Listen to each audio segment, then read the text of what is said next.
Hey guys, welcome back to my channel. So in today's video is going to be something a little different. I'm going to be doing a two-part video. In this part, I will be teaching you how to do this ombre. So without further ado, let's get started.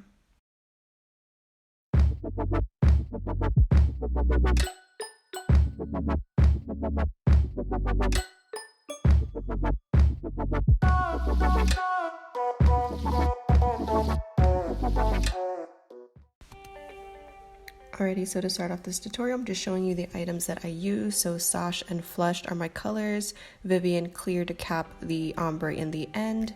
I also use these two ombre brushes from Revel Nail. I also use this fluffy brush from Revel Nail as well, just to dust off the excess powder. I'll make sure to leave everything in the description below. Pro Base and Activator.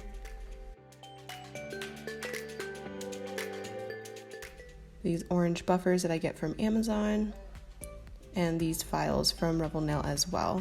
So like I said, I'll leave descriptions and I'll leave all the links to the products in the description below. So to start off the ombre, I'm just taking my base color, which is going to be Flushed, and I'm just going to do one dip. So this is just going to be the base layer, just to kind of get a little bit of pigment on the nails before you start the ombre. So luckily both of these colors are actually pretty pigmented, so one dip was actually pretty pigmented for my nails as well.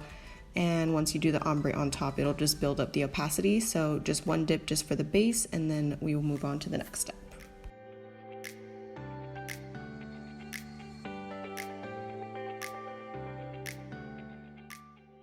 So after you let it dry, we're just going to dust off the excess powder, and then we are going to get both of our colors out, so Flushed and Sash, and we're just going to put them kind of side by side. You don't want to put them too close together because when you start tapping and doing the ombre, you might end up accidentally getting one color into the other.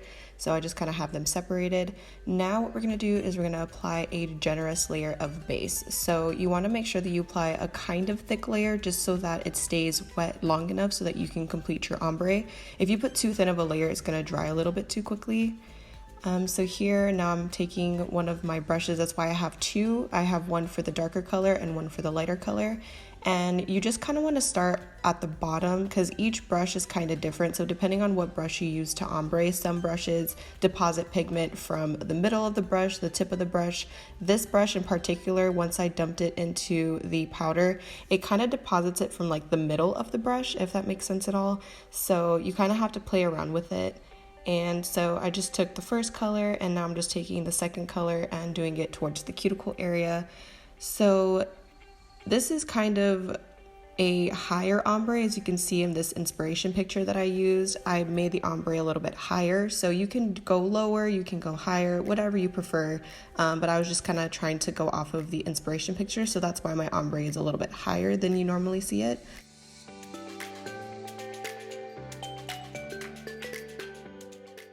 So I'm just going back and forth between both of the colors, this just to try and get that blend as seamless as possible.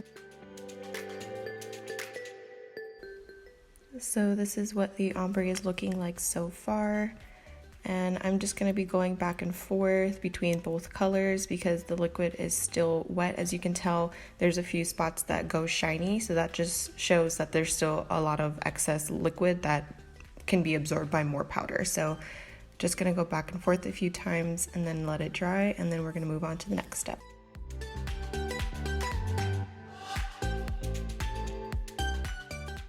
So now that it dried, I'm just going to dust off any excess powder, and then we're going to go on to the second coat. So we're pretty much going to follow the exact same steps as before, but we're just going to try and get that blend as seamless as possible. So once again, we're going in with our Pro Base and we're going to be applying a generous coat from cuticle to free edge, and then we're going to go back and forth between Sash and Flushed or whatever two colors you have, and you're just going to continue to go back and forth between both colors until you get the blend that you like.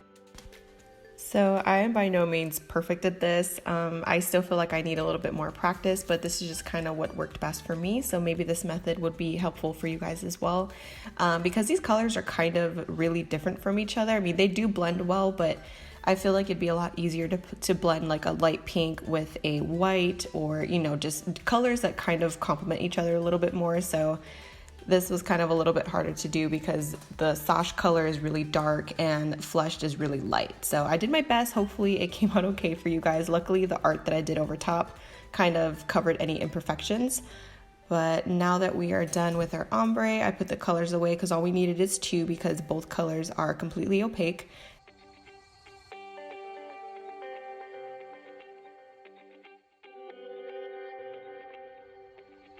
So for the next step, I'm just going to dust off the excess powder, and then now we're going to cap it in clear. So if we tried to file over this design right now, it would ruin the blend that I already did. So I just want to quickly go in with a dip of clear just to protect the ombre, so when I file, shape, and buff, I do not file, shape, and buff away my design.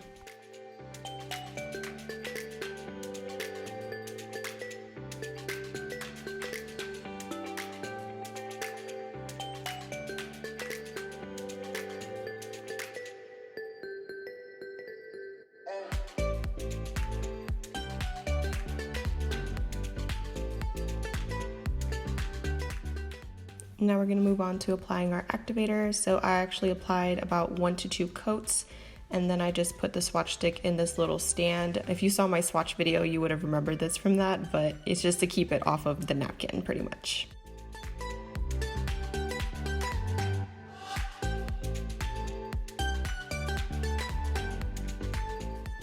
Now that everything's completely dry, I'm just going to dust off any excess powder and then go to my filing, shaping, and buffing. So just start off with the side walls and then the free edge, and then I go over the entire surface. And then once you're done filing, shaping, and buffing, that is it. So I really hope that this video was helpful for you guys, and I hope that you learned something new, or maybe something I showed you is something different than what you've seen before. But stay tuned for the next part to see how I did the leopard print. So I really hope you guys enjoyed today's video, and I'll see you in the next one. Bye!